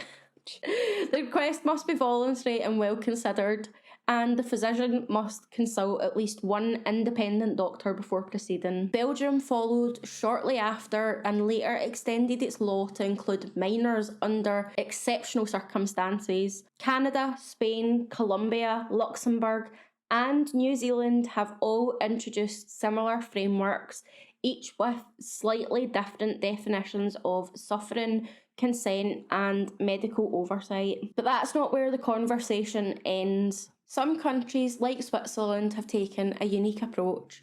Assisted suicide there is not technically legal. However, it is also not criminal if done without selfish motive. That is why organisations like Dignitas operate there, helping both Swiss nationals and foreign citizens to end their life under controlled circumstances. It is often what is called death tourism, and that offers its own ethical questions like, should your right to die really depend on your postcode or your bank balance? There are then countries where euthanasia is still illegal but decriminalised, meaning it is not actively prosecuted if done under compassionate grounds. Places like Portugal, Germany and parts of Australia have wrestled with these grey areas where moral, religious and political values clash with the human suffering. In these regions, laws often evolve through court rulings rather than legislation, meaning that change comes slowly, one case at a time. What is particularly complex in the modern landscape is how euthanasia is defined for physical versus mental health. Most countries that allow it limit eligibility to those with terminal or irreversible physical illnesses, like advanced cancer or motor neuron disease, but a small number, including the Netherlands, Belgium and Canada, have extended eligibility to certain psychiatric conditions under extremely strict safeguards. That's where things for me get a bit ethically messy. How do you determine when mental suffering is irremediable? What does treatment resistant actually mean? For depression, for instance, it might mean that the person has tried multiple antidepressants, therapy. It might mean that they have had electroconvulsive therapy and still show no signs of improvement. But even then, that definition varies by country, by doctor, and ultimately by individual case. In Canada's new law, mental illness as a sole reason for assisted dying has been delayed for further review because of how difficult it is to measure and verify. There's research showing just how complicated that assessment can be. In Belgium, for example, eligibility for psychiatric euthanasia requires that the condition be serious, incurable, and that the suffering is constant, unbearable and beyond alleviation, and that the patient has made a voluntary, well-considered request. Yet, even with that framework, that bar can still feel dangerously low. One article on euthanasia for personality disorders noted that as little as a failed single treatment method could qualify as treatment resistant. And if you can't tell from my voice, that rings fucking alarm bells for me, because anyone that has worked in mental health or even experienced times of mental illness can know that progress can take years and that recovery is not linear. The idea that a person might qualify after only one failed intervention feels to me like a failure of patience instead of care. Ethicists and researchers have pointed out that psychiatric suffering fluctuates and decision-making capacity can change over time. In some cases, the wish to die might even be a symptom of the illness itself, which makes the notion of fully informed consent much more complex. Some experts argue that when uncertainty exists, requests for assisted dying should be delayed or refused with further treatment and support offered first. This is why the term treatment resistant feels uncomfortable to me. It implies finality in a field where almost nothing is final.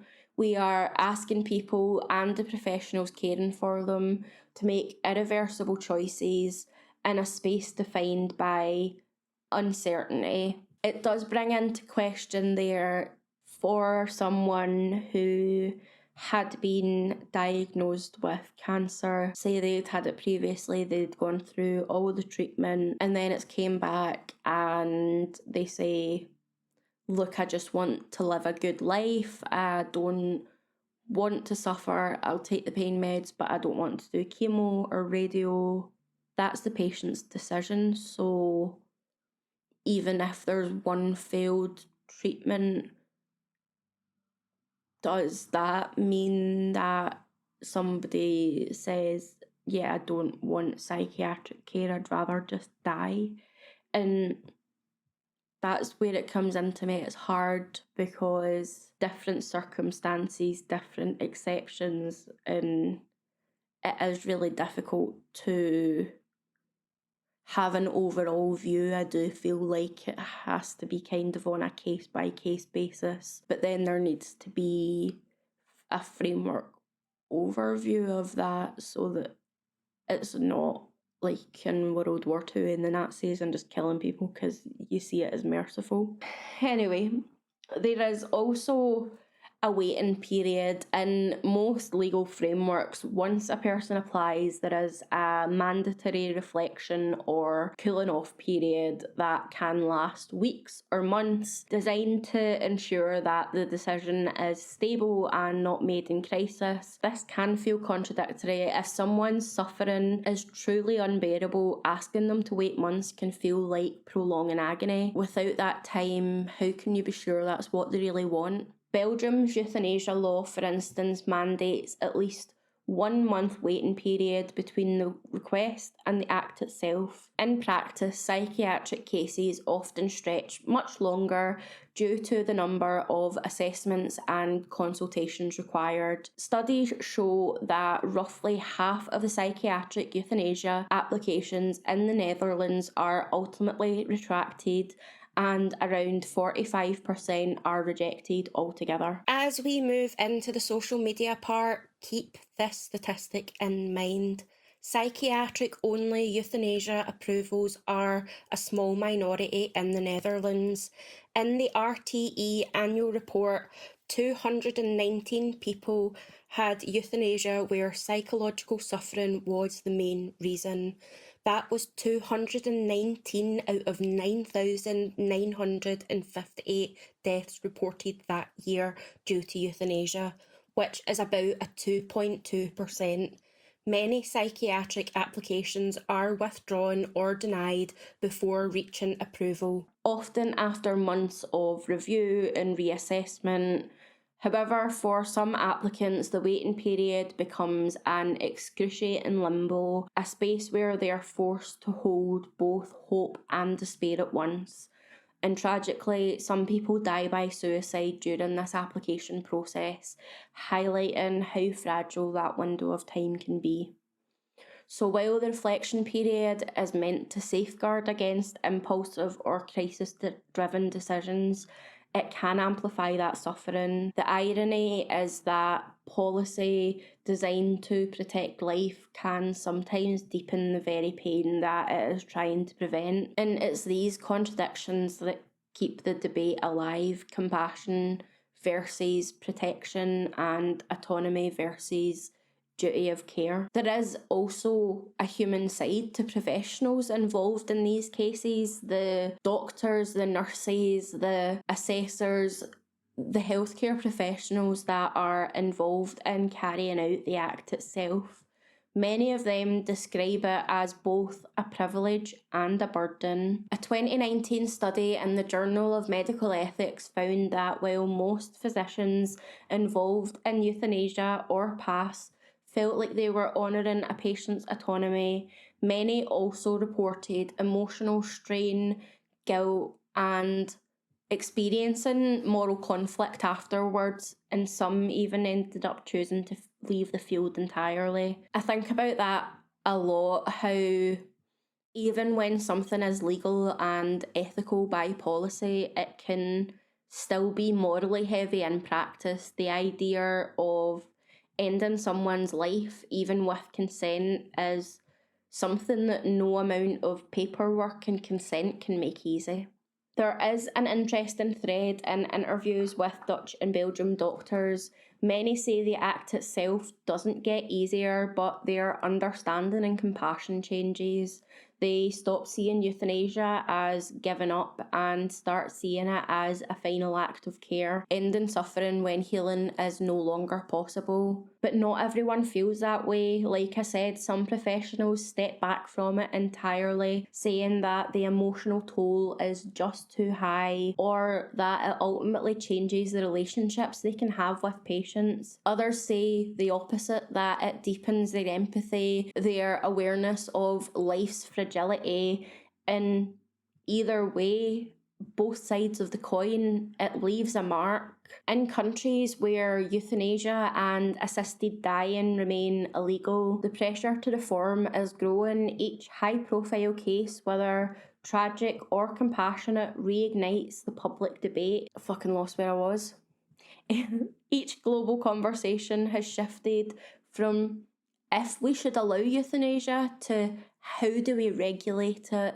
The challenge is now consistency, creating systems that protect the vulnerable without punishing suffering. As for the future, I do think that we will start to see a growing distinction between euthanasia for terminal physical illness and euthanasia for mental suffering, because that line is blurry, and I do think that it could stay blurry for decades, but it is one that deserves careful compassionate conversation and nuance, because ultimately euthanasia is not just a medical or legal question. It is a reflection of how we see humanity.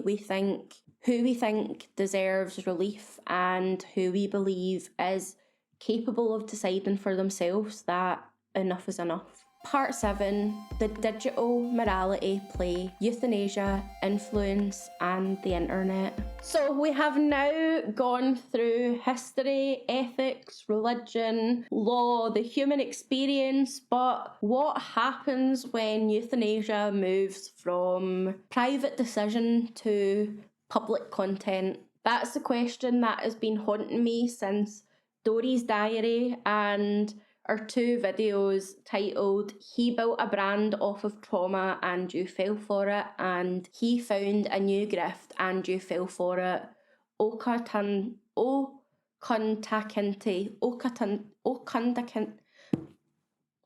My wording has already been terrible today, so we're just going to call him Joseph when we talk about him. These were the first videos that sparked my curiosity about this entire topic, to be honest, where she unpacked how Joseph built an online persona around trauma, showed the darker side of this conversation. I am going to insert video 1 of Dory's Diary and her take on Joseph's story. I have clipped this down.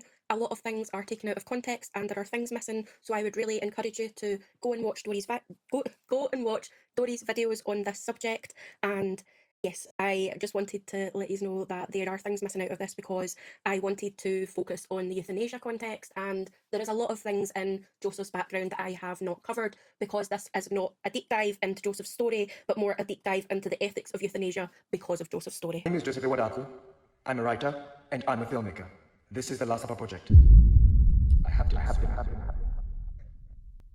This man will be the main character of the next biggest Netflix documentary. This is Joseph Awadarko, better known by his Instagram handle, Okunta Kinte. Joseph has created a brand off of exploiting people, romanticizing self-deletion, grifting, and just straight up lying on the internet, and blocking those who call him out on his BS. The Netherlands has become his flagship store location for his assisted self-deletion business model. And if you're a person who's been following him for a while now and you've been feeding into the narratives that he's been posting on the internet and you truly have been feeling sympathetic for this man and you're captivated and you love the story and how vulnerable he is, I am so sorry. And hold on, let me hold your hand when I say this. You have been scammed, hoodwinked, bamboozled, led astray, okay? Anyways, now let me expand on his business model, because if you don't know who this man is, you're probably lost right now. If you know anything about having a social media presence and being an influencer, typically influencers have a niche. He essentially sells his niche of self-deletion under the guise of bringing awareness and creating a safe space for others with similar ideations as him. The problem is that he promotes self-deletion versus encouraging others to actually get help, and that is just dangerously manipulative and just wrong because of how he's selling it to his vulnerable followers. To me, he's almost propelling such vulnerable people towards the more unfortunate outcome. It's negligent, it's irresponsible, and it's straight up evil. However, here's the first hole in his story. According to a quick Google search, if you do not have access to a Dutch doctor, it is basically not possible to receive assisted self-deletion. Dutch physicians do not take on patients from outside the Netherlands whose main purpose is to undergo self-deletion. However, despite this fact, on numerous occasions, Joseph has posted to his Instagram that he's finally received a final date scheduled for his assisted self-deletion procedure. He's been echoing over and over again that it's supposed to be happening not too far from now, actually, July 30th, 2025. And you're gonna see that July 30th appears to have been scheduled before it was scheduled. It'll make sense later on. One of the prerequisites for eligibility is to have a Dutch social security number, which is not available to undocumented immigrants, which is exactly what he is. And this isn't me assuming. He said it himself. I don't know which of his mental illnesses are actually real and which of them are actually performative. Now, there's a lot to break down here. This was the part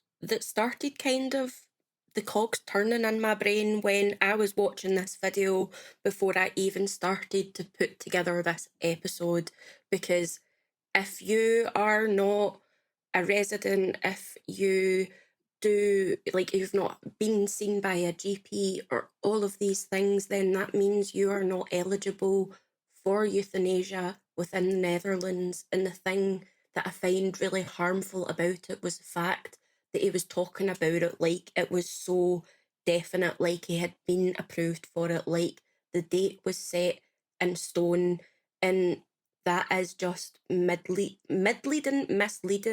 and also dangerous and pretty reckless, to be honest. They claim they don't make any profit off of the dinners and that a portion of the proceeds will go towards a charity called Bipolar UK. And by the way, if you haven't noticed the pattern already, that's a lie. Because first of all, if only a portion of the proceeds is supposed to be going to this charity, then what's going on with the rest? And then on top of that, the charity itself has confirmed his fraudulent ways. In this recent article that was written by Clara Gaspar, it reveals how Joseph lied to the charity, lied about the charity. The man is a liar, okay? Awa Darko insists he hasn't made a profit on the estimated £10,000 he has earned from hosting 15 supper clubs. He also suggested on social media that some proceeds will be donated to Bipolar UK. The charity said it contacted him to arrange a meeting following his art exhibition in Shoreditch last year, but he failed to show up and ignored follow-up messages. The charity then said that unfortunately the Last Supper project is no longer representative of the charity's values and has in fact been very triggering for the bipolar community. The charity disagrees with Awa Darko's suggestion that assisted self-deletion should be a solution for those suffering from severe mental health disorders. His beliefs around self-deletion are not shared by Bipolar UK or our clinical advisory panel. They also then said that they wrote to him, letting him know that they're not even going to accept money from him, even if he does eventually miraculously decide to actually donate to the charity. They don't want his funds. That's how much of a scam artist he is, and that's how dangerous he is to the world. And mind you, like, no one even truly knows how much he's raised thus far for the charity. And if you think I'm harsh for saying that everything that he does comes off as performative and that I simply just don't believe that July 30th is going to happen, let me show you this. This post right here is from February 21st of this year, and it has a caption about a friend who, spoiler alert, we've never seen him, so we don't even know if he exists to begin with, okay? But he talks about this friend named Emmanuel, and he talks about how in 159 days he's going to be assisted in his self-deletion, and he's used this almost like a selling point to really entice people to invite him to these dinners. From what I've seen in the Reddit and other research, he's never actually appeared to any of these dinners with Emmanuel. He always shows up alone. Now, every time he would speak about Emmanuel, he would talk about how on July 30th he would be assisted in his self-deletion. So the date of July 30th has already been pre-planted way before he received his scheduled date. So how is it that he knows all these people who want to be assisted in self-deleting and they all just so happen to have the exact same date for this procedure? Emmanuel was a part of the story where I definitely had some doubts. I was like, this could be a real person who is also seeking euthanasia.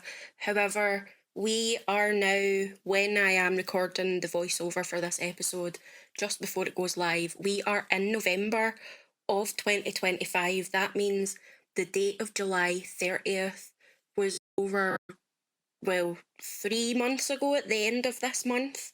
And the talk of Emmanuel, I think, has died down. I can't say that I have been very active on Joseph's Instagram. I'm pretty sure after I saw the first video, I unfollowed him because I was like, this doesn't feel good, especially after kind of looking through the Reddit and all of the things that just didn't match up, did not look good or feel good to me at all. I'm triggered. I'm triggered. I'm showing you all of this to get you to see and understand why I'm just not buying July 30th. I'm simply just not buying it. I'm not. He is just not a good person. And this is not even my opinion. He says it himself in his own Instagram bio. He's just not a good person. At least there's a drop of self-awareness, because this is a screenshotted comment underneath a TikTok that was exposing him. And the person said, he used my brother's sudden passing to get attention. He spread misinformation the day before his memorial about the way he passed to his 500,000 followers and insinuated he self-deleted, which he did not. This easily could have been seen by my friends and family. I found it so distressing. He chopped up their private messages and added them to a reel he made out of context to make it seem like they knew each other even though they only met once through work. My brother and I always talked about how creepy he was towards him. His brazen and careless approach to discussing matters relating to self-deletion is dangerous. There's no way to confirm the 100% validity of this comment, so this is alleged, but if this is true, this is insane. It's about to go up in just a few, and tell me why I go on his Instagram and I see a post from 4 hours ago and it's him and SZA having dinner. I need someone to go over to SZA and shake some sense into her, because she does not need to be hosting this man for dinner. No one needs to be hosting this man for dinner. He is a scam. Now, before I end this video, I wanted to show you guys some of the things that I saw on his social media when I was just looking into him, and it's just things that they just bothered me. That's literally all it is. I just want to show you some things that bothered me when I was researching him that truly pushed me to making this video. The first thing that made my eye twitch was this picture here, because when I tell you he's been going on a world tour, he's been going on a world tour, like, it made me so angry when I seen it, because it truly encompasses the whole point that I've been trying to make throughout this video. Because in this next clip, he's allegedly talking to someone from wherever they have the assisted self-deletion procedures happen, and it's the questions that he's asking the person over the phone. When you watch it, hopefully you understand what I mean, but like, it's almost like this candid conversation that he just so happens to be recording. It's like he's using it as a way to overtly encourage young people to seek this as an option. Do you find more and more young people being approved for in the Netherlands or for assisted death? Well, it differs. Again, it really differs. There have been young people. There have been extreme, say from people that have applied from very young, 16 to 17, 18 years, up to 109 years. So, and yes, every registration is taken seriously and checked if the person will approve for euthanasia. Of course, when it comes to young cases, people sometimes react surprised, because of course it's sad, of course. Disgusting. Please tell me, like, I'm being so serious. Please tell me in the comments if you can see what I'm talking about, because this clip just like, it turned my stomach. This post is absolutely ridiculous to me because he says, I cry at least twice a day and don't even realize it anymore. It's no longer something I'm ashamed of. So if you don't realize it anymore, as we already know on this channel, I am no math magician, but it ain't adding up. You don't realize it anymore, but you cry at least twice a day. Even when I carry the 1 over, it's still not adding up. In many ways, these videos reminded me of why I wanted to make this deep dive, because when handled responsibly, these conversations can open hearts instead of closing them. But then there's the other side of the internet, the place where pain becomes a part of performance. The case of Joseph Awo Darko. Well, I don't know if this is what Jesus meant by the Last Supper, but for one Ghanaian artist, that final meal turned into a 147-stop dinner tour, a new fiancé, and a whole lot of internet skepticism. Joseph Awo Darko chose euthanasia over living, but now he says he's in love, and a growing number of people online say he isn't who he says he is. A warning as this piece touches on themes of suicide and mental health. Back in December, 28-year-old Awo Darko posted a video on Instagram announcing he would be pursuing legal euthanasia in the Netherlands, citing treatment-resistant bipolar disorder. He also shared that his fiancée had just broken up with him, and his planned date for euthanasia was July 30th. But instead of disappearing from the spotlight, he launched something called the Last Supper Project. Inspired by a Harvard study on human connection, he began inviting strangers to have dinner with him, saying community was his new path to healing. But the comments, they weren't all friendly. One user wrote, "Bro's doing this for attention." Another claimed he'd swindled hundreds of thousands from artists. But just when things seemed to quiet down, he announced in mid-July that he was engaged again, and this time to a different man who says he also struggles with suicidal ideation and lives with a rare blood cancer. So from suicide plans to save the dates, you can imagine why the internet may have had questions. Known online as Okunta Kinte, who announced that he intended to end his life through euthanasia, framing it as a spiritual and artistic act. He also founded a project that he called The Last Supper. Followers could pay to attend private dinners, listen to him reflect on morality, and witness what he described as his final months. Media coverage on this was split. The Daily Mail called him Britain's euthanasia influencer, charging $130 for a seat at farewell dinners. I don't know why they call him Britain's euthanasia influencer, because he stays in the Netherlands. Anyway, while Gotham Art described him as a provocateur, blurring art and ethics, someone who invited audiences to explore suffering as a spectacle. But beneath the aesthetics, questions started to surface. People on Reddit, particularly on his now banned Snark subreddit called Okundakinte Snark, began compiling inconsistencies in his story, shifting where the timelines lined up, changing locations, and claiming that didn't align with euthanasia laws in Netherlands, where he planned to die. For one, euthanasia there requires residency, extensive psychiatric review, and multiple medical approvals, a process that can take months or even years. The engagement announcement came through an 8-slide Substack letter preview called Dear Mommy, I'm Engaged. But instead of congratulations flooding the comments, some sounded more like cross-examinations. Awo Darko responded directly, saying in part he's changed his stance on euthanasia and, quote, "I want to spend the rest of my days loving this man as meaningfully as I can. I know I'm going to have to answer this question over and over and over again, but I've accepted it. I know I'm allowed to change my mind, as many others have. I know I will still continue to struggle with my bipolarity and PTSD." But then another shock on July 22nd. Awo Darko posted a photo from what appeared to be a detention center with the caption, "I've been detained." He claimed he was stopped at the German border and said he's undocumented in the Netherlands. Meanwhile, a subreddit dedicated to criticizing him has grown to over 4,000 members. Some users pointed out that Awo Darko may have never even been eligible for euthanasia in the Netherlands to begin with, since he admitted in his detainment post that he was not documented in that country. While euthanasia is legal there, it's strictly limited to residents who have an established relationship with a Dutch doctor. In other words, no suicide, and no one really knows what's going on here.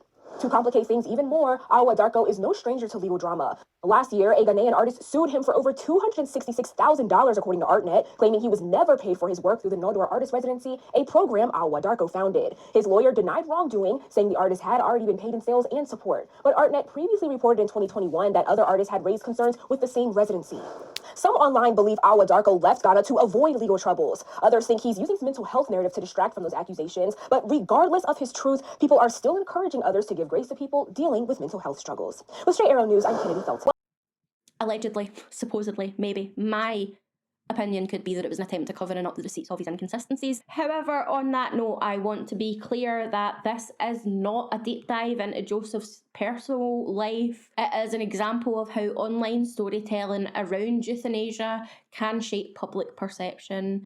The next video is going to be clipped up from Dory's second video on Joseph after his decided date of July 30th came and went, and how he pivoted his content to try and reflect this. Again, this video has been cut down. There has been context that is cut out of this. I would really encourage you to go and watch Dory's videos on this topic to get more of the surrounding context. This is purely for reflecting what happened in the aftermath and also having a way of documenting what happened before, because as you will see in this video, there have been things that have been changed online on his Instagram about his perceived date that he was going to be euthanized, and also with the snark credit being taken down, there is not the same content that was available to me when I was initially researching this video, and I stupidly didn't get any receipts, so I am using Dory's videos to try and kind of tell the storyline. But yes, please go check out her videos. They are linked down below in the description, and I will also have cards on the screen so you can go and find them directly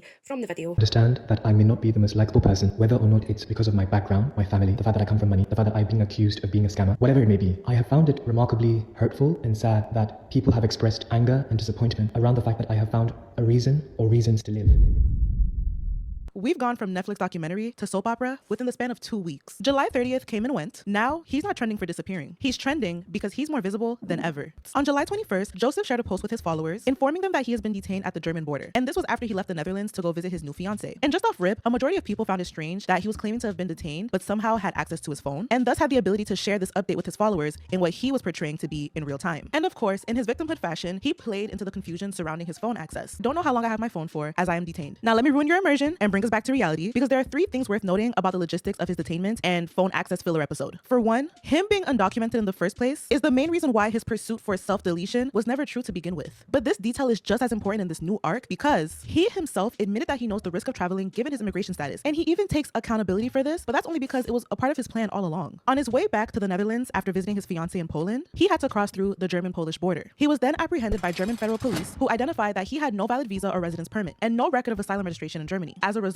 he was detained for irregular entry under German immigration law. And per standard procedure, he would have been fingerprinted and checked into the EU's Eurodac system, which would be the moment where the authorities would find an exact match, revealing that Joseph had either previously entered the EU via Poland or filed an asylum application at some earlier point, which is something he never disclosed. He described the situation as being caught in the crossfires of a border crackdown, despite saying himself that he knowingly crossed borders illegally. This is just another instance of him inflating details. For 3, even if these logistics surrounding his phone access were non-existent, once he was returned to Poland, he was indeed officially considered an undocumented migrant or illegal alien because he either had abandoned his prior asylum claim or never completed the asylum process in Poland in the first place. All of these new developments are part of an elaborate yet desperate scheme to deflect from the commotion surrounding July 30th and the harmful message that he's putting out on social media. Another instance of deflection surrounding July 30th is an announcement he made just the day before, in which he shared that he has allegedly signed with a major production company to turn his Last Supper project into a documentary.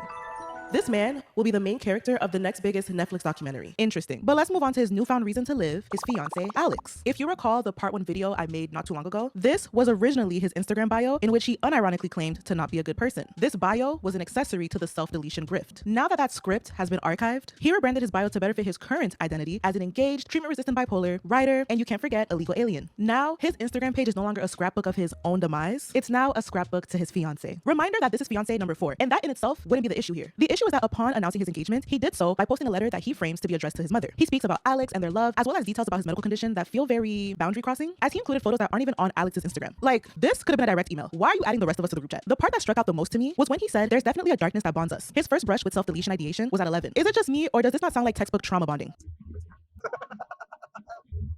There's a pattern forming where Joseph takes on the identity of a sponge, and he just soaks up other people's pain and hardships and uses it to garner sympathy through them or to frame an adjacent story of his own. July 29th, Joseph announced that the dinner grifting franchise continues to live on as they are now pivoting to overcharging people virtually. And just take into account that while he was sliding down walls for 10 hours in timeout with access to his phone, he missed a few virtual dinners he committed to, and instead of rescheduling, he posted on his story asking for those affected to remind him so they can reschedule, and he did so by using a close-up photo of his fiance's wheelchair. It is so manipulative to put the responsibility onto your customers by singing, "Woe is me, jail was just so treacherous." And here's a picture of my fiance's wheelchair, by the way, because don't forget, he's sick. I really want to cover the July 30th confusion because as the day approached, many people were were flooding his comments, asking him if he's still going through with his schedule self-deletion and whatnot. And remember, I told you guys back in part 1 that he will gaslight the internet when it comes to this date not being his, and that's exactly what's going on. If you go through his entire Instagram right now, you will not see a single mention of July 30th in his videos or captions. All that's left that mentions the date is anything pertaining to Emmanuel. And by the way, following all the scrutiny he's been facing about July 30th and Emmanuel, and no one ever seeing Emmanuel, no one believing if Emmanuel is real, he posted a picture just the other day alleging that it's Emmanuel. And so again, I can't really say whether he exists or not. Do what you will with that information. And one last thing pertaining to Emmanuel, don't forget that his entire page, if you scroll through it, you will see multiple posts referring to Emmanuel and the fact that he will be leaving Earth on July 30th. And even in the recent days leading up to that date, he would bring up Emmanuel. And this is after he said not too long ago that he would no longer speak about Emmanuel. But as soon as the date that everyone thought was his started to approach, he brought Emmanuel back to life on his page. But isn't it interesting how once the day actually came, he didn't bring up Emmanuel not once? And his response to someone asking him about Emmanuel is actually a promotion for his Substack, which is behind a paywall. While his dear friend was allegedly being put to rest, he was out having dinner for free with kind-hearted strangers. And don't get me wrong, I fully understand that people grieve differently, but the performativeness surrounding Emmanuel's story and his complete disregard once the day actually came, that just helps further illustrate the person that Joseph really is. If Emmanuel really does exist and he really is going through self-deletion, may his soul rest in peace. By influencing vulnerable audiences and blurring that line between awareness and harm, because there are then thousands of people trying to untangle the truth from theatre in real time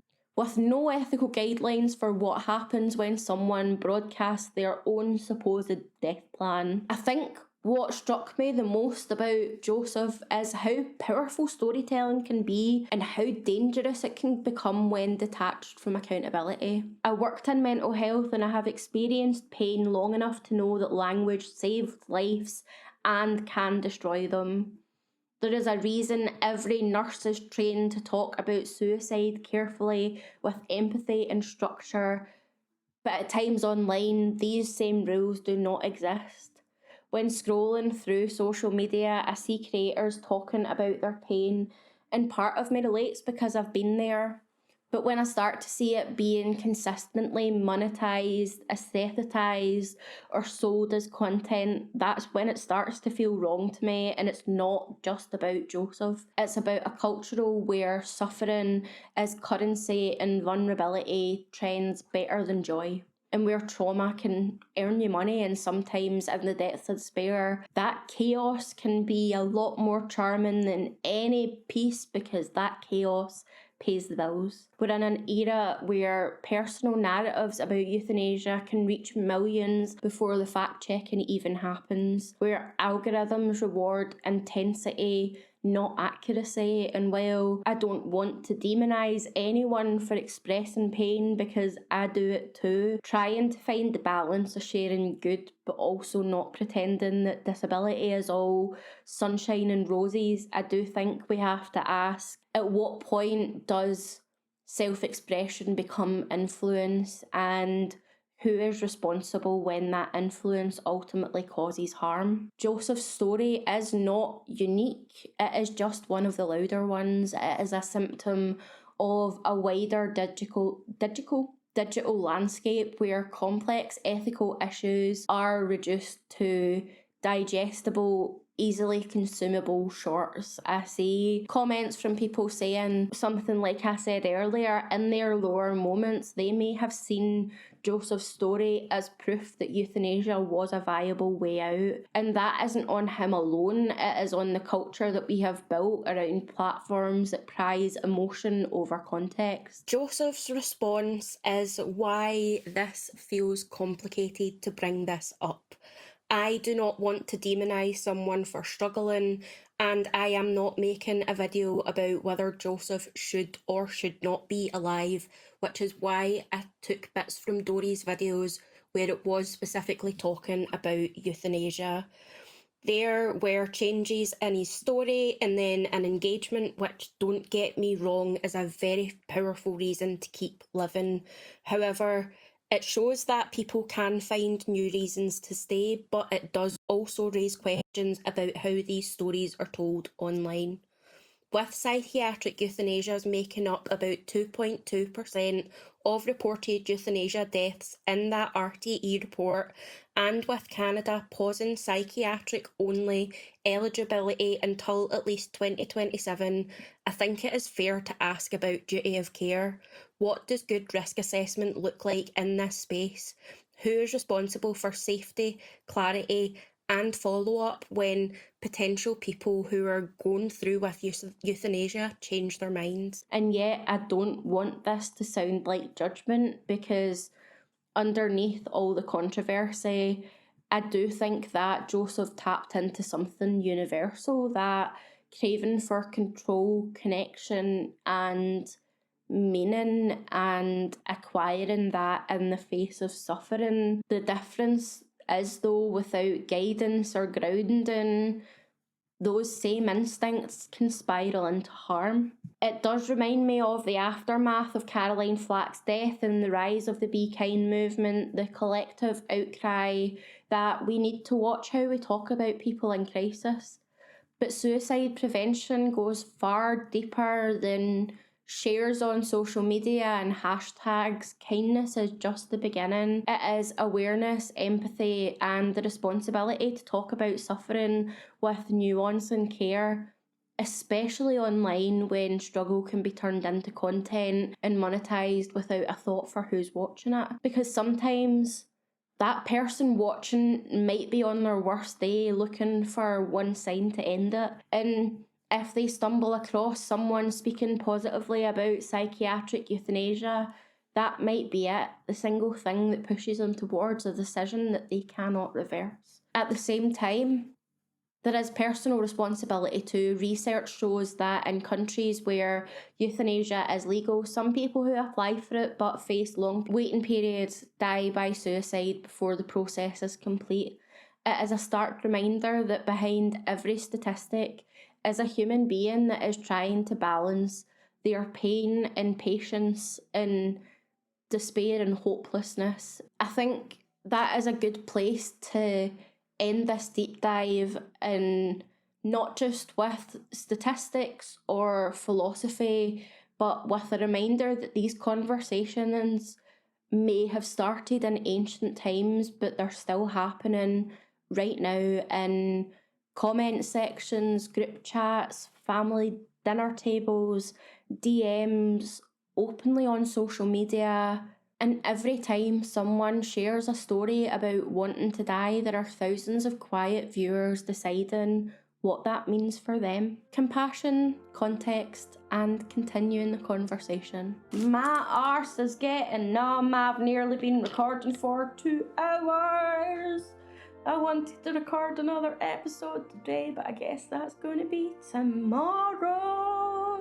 Here we are at the end of a very long and, let us be honest, emotionally heavy deep dive. Travelled from ancient Greece to TikTok, from philosophy to policy, and the Hippocratic Oath, the hashtags. If you're still here after all of that, you deserve a medal, maybe a cup of tea, drink some water, and check if you're subscribed because, well, you've done fucking amazing. But seriously, I do think this conversation matters because euthanasia isn't about laws or medical ethics. It's about people, the ones living, the ones dying, the ones trying to make sense of the both sides. It is about compassion, autonomy, and the messy spaces in between where those two collide. It is about remembering that behind every opinion, headline, social media post, there's a person that's often hurting and searching for meaning. If there's one thing that I can hope this episode leaves you with, it's that empathy and curiosity can coexist. You can sometimes question something deeply without losing your compassion. You can hold conflicting emotions all at once, like grief, anger, acceptance, understanding, gratitude. It's part of being human. And if anything in this episode hit too close to home, please reach out to a friend, a helpline, a professional. There's always somebody that wants you here, even when your brain tells you otherwise. I want to thank you for sticking with me through this journey of a deep dive, the researches, the reflections, the occasional rant, and maybe a bit few too many jokes about moral philosophy. If you want to share your thoughts, experiences, or even just say hi, you can comment down below, or you can send me an email to cripplecroniclespod@gmail.com. I would love to hear from you. As always, if you found this episode thought-provoking, share it with someone else who might too. Subscribe, leave a comment, a review, just keep the conversation going, because I really hope that awareness and curiosity doesn't end here. I do want to say this: exploring euthanasia and assisted dying doesn't have to lead to despair. It can lead to gratitude, for life, for choices, for the people who show up when it's hard. These conversations don't have neat and tidy endings, but maybe that's the whole point. Maybe the whole idea is to stay curious, to keep questioning, learning, and holding space for each other when the answers aren't clear. If we've learned anything, it's that compassion does not require agreement, just understanding. Whether you come to this episode as a healthcare worker, a patient, or just someone trying to make sense of the complicated world, I hope it left you thinking a little bit differently about what it means to care, to have choice, and to be messily human. If you're emotionally drained after this, same. My body's hurting. I need a piss and probably a lie down. I am going to go into the kitchen and get little Miso, because you can go get yourself a cup of tea, give your pets a cuddle, or do something grounding before diving back into the chaos of the internet. Until next time, be kind, be curious, and remember that empathy is the bridge between all of this, between suffering and healing, between opinion and understanding, between life and whatever comes next. Look after yourselves, and the next clip's going to be a little bit.